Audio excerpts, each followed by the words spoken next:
Dito nga ay hindi na muna pinauwi ni JB ang kanyang tatay sa kadahilan ng delikado na pag umuwi ito at dito din ay agad tinawagan na ni JB si Andres upang sabihin dito na tapos na ang oras na hinihingi ni Andres sa kanya upang isuko na ang hard drive kay Greg at agad naman na kinausap ni Andres si Isabel na sabihin na nito kung ano ang nalalaman nito tungkol sa kanyang kapatid, ngunit sinabi nito na kailangan niya ang hard drive para malaman ito kaya dapat na ibigay daw ito sa kanya, ngunit hindi nito pinayagan si Isabel at sinabi ni Andres na hindi pwede dahil maraming tao ang mamamatay at sinabi ni Isabel na isa na siya doon at sa kabilang banda naman ay pinasugod na ni Greg ang iba nilang kasamahan upang kuhain si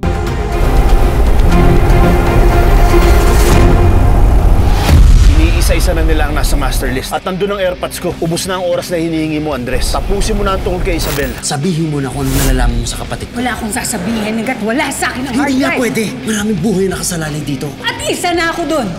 Dad, papunta na ako. There's still something I want to tell you. Dad, ano sinasabi mo? Team, maganda kayo. Nandito na sila. Be ready to snatch Diamond. Chagwa, ready ako anytime. Copy. Talasan niyo ang mga mata niyo.